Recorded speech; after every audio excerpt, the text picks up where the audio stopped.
আসসালামু আলাইকুম রহমতুল্লাহ। প্রিয় শিক্ষার্থী, আশা করি তোমরা সবাই ভালো আছো। আজকে আমরা ষষ্ঠ শ্রেণীর ইসলাম শিক্ষা থেকে তৃতীয় অধ্যায় নিয়ে আলোচনা করব। আর তৃতীয় অধ্যায়ে রয়েছে কুরআন ও হাদিস শিক্ষা। আমরা একটু মার্ক করার চেষ্টা করি, অর্থাৎ কুরআন ও হাদিস শিক্ষা আমরা আজকে জানবো। তো একটু দেখে নিই এখানে কী লেখা আছে কুরআন এবং হাদিস সম্পর্কে।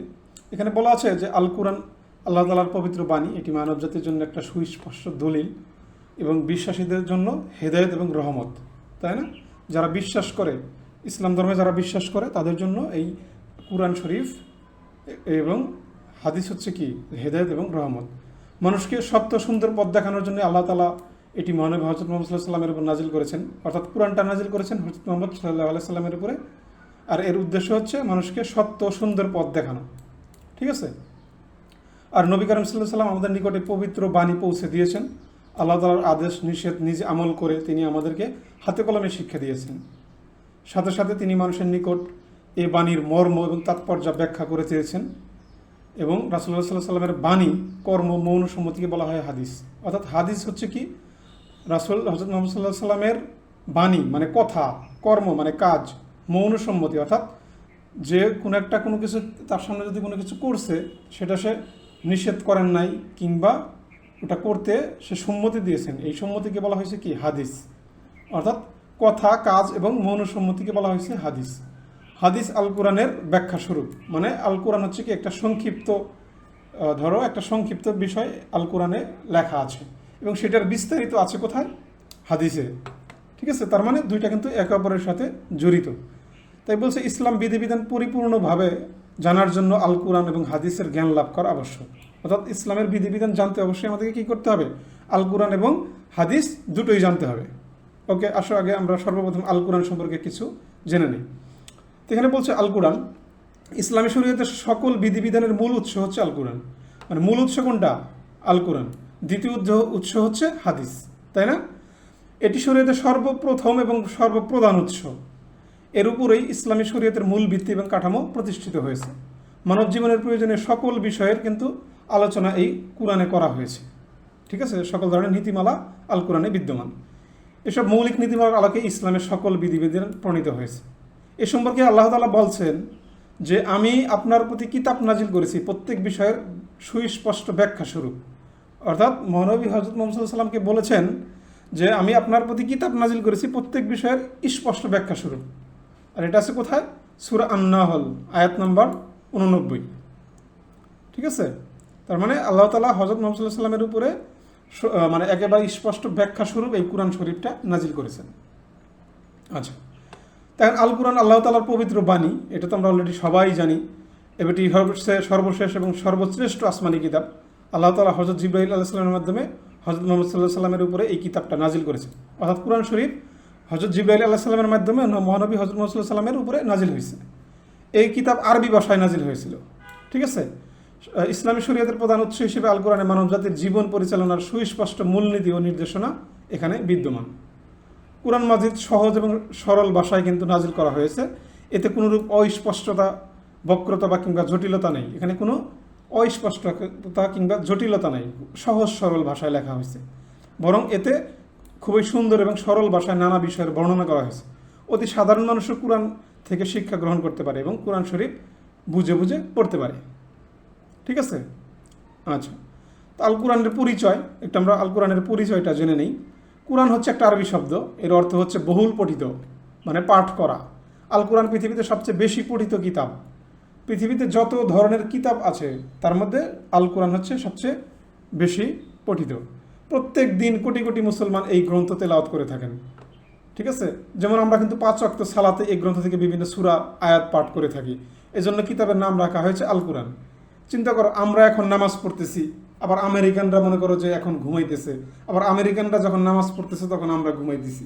তার মানে সারা পৃথিবী জুড়ে সব সময় একেবারে প্রত্যেকটা সেকেন্ড এই আল কোরআন মানুষ কিন্তু পড়তেছে, নামাজ পড়তেছে। তার মানে সূরা পড়তেছে, আর সূরাই তো আল কোরআনের অংশ। কিংবা মানুষ সূরা তেলাওয়াত করতেছে, কোরআন শরীফ দেখে দেখেও পড়তেছে। মানে সারা পৃথিবীব্যাপী সব সময়ের জন্যই কেউ না কেউ পড়তেছে। এর কারণে এটা কি সবচেয়ে বেশি পঠিত কিতাব, ঠিক আছে? ইসলামী পরিভাষায় আল্লাহ তাআলা মানব জাতির হেদায়েতের জন্য হযরত জিবরাইল আলাইহিস সালামের মাধ্যমে মহানবী হযরত মুহাম্মদ সাল্লাল্লাহু আলাইহি সাল্লামের উপরে যে কিতাব নাজিল করেছেন তাই হচ্ছে আল কোরআন। ঠিক আছে, মানে জিবরাইল আলাইহিস সালামের মাধ্যমে নবী হযরত মুহাম্মদ সাল্লাল্লাহু আলাইহি সাল্লামের উপরে নাজিল হয়েছে, সেটাই হচ্ছে আল কোরআন। আল কোরআন আল্লাহ তাআলার পবিত্র বাণী, এটি মানব জাতির জন্য সুস্পষ্ট দলিল এবং বিশ্বাসীদের জন্য এটা হেদায়েত এবং রহমত। আল্লাহ তাআলা মহানবী সাল্লাল্লাহু আলাইহি সাল্লামের উপরে সুদীর্ঘ 23 বছরে এটা নাজিল করছেন, অর্থাৎ এই কোরআন শরীফটা নাজিল হইতে দীর্ঘ 23টি বছর সময় লেগেছে। আসমানি কিতাবসমূহের মধ্যে এটি সর্বশেষ নাজিল করা হয়েছে, এরপর আর কোনো কিতাব আসেনি এবং আর কোনো কিতাব ভবিষ্যতেও আসবে না। কিয়ামত পর্যন্ত এই কিতাবের বিধিবিধান এবং শিক্ষা বলবৎ থাকবে এবং এটি সর্বকালের সকল মানুষের হেদায়েতের জন্য একটা মাধ্যম, উৎস।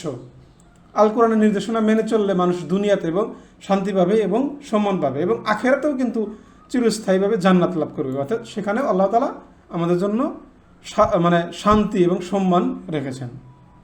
আল্লাহ তাআলা এই সম্পর্কে বলছে যে এই কিতাব আমি নাজিল করেছি যা কল্যাণময়, অতএব তোমরা এর অনুসরণ করো এবং সাবধান হও, হয়তো তোমাদের প্রতি দয়া প্রদর্শন করা হবে।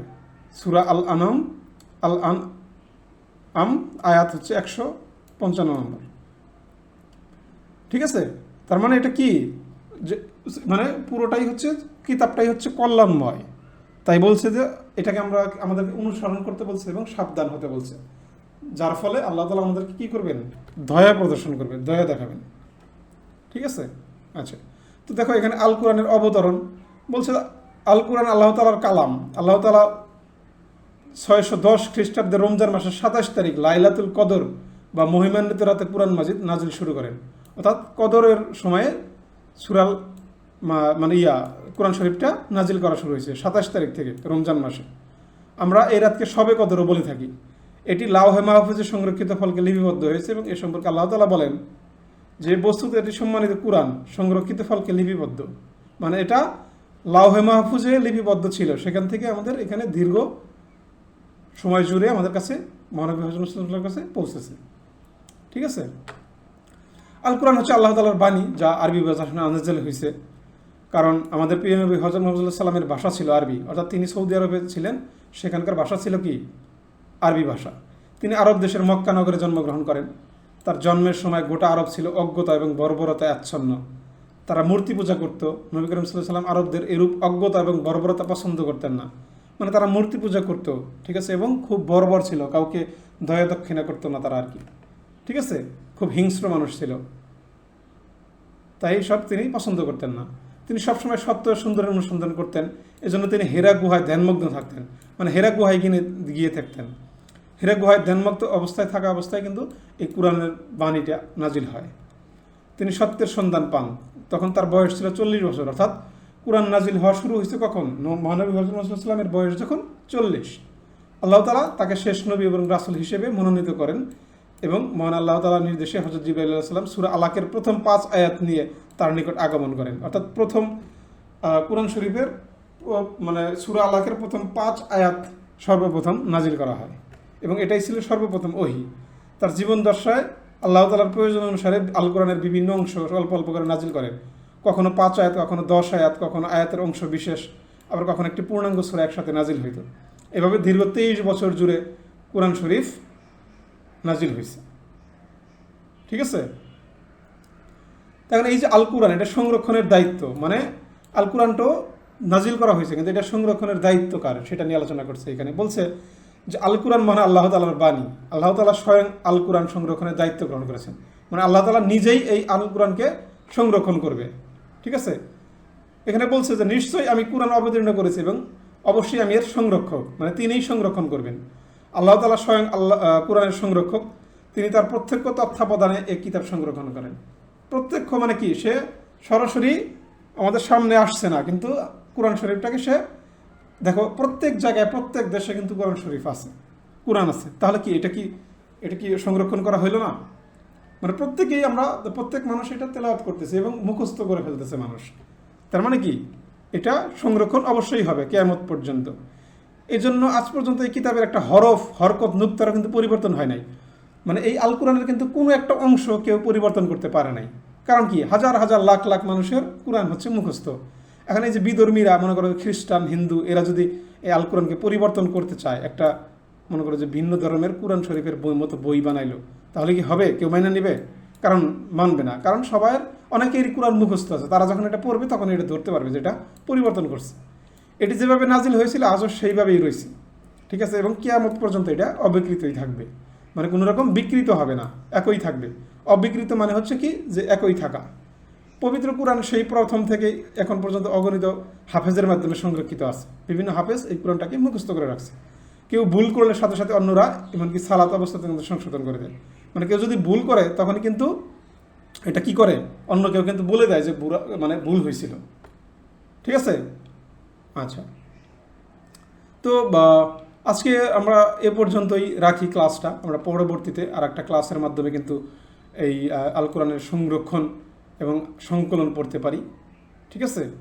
সো সবাই এ পর্যন্ত ভালো থাকো, সুস্থ থাকো এবং অবশ্যই চ্যানেলটিকে সাবস্ক্রাইব করে রাখবে, যাতে তোমরা আমাদের এই পরবর্তী ক্লাসগুলো খুব সহজেই পেয়ে যাও, এবং নোটিফিকেশন বেল আইকনে ক্লিক করে রাখবে। সবাইকে আন্তরিক শুভেচ্ছা জানিয়ে আজকের ভিডিওটা এখানে শেষ করছি। আল্লাহ হাফিজ।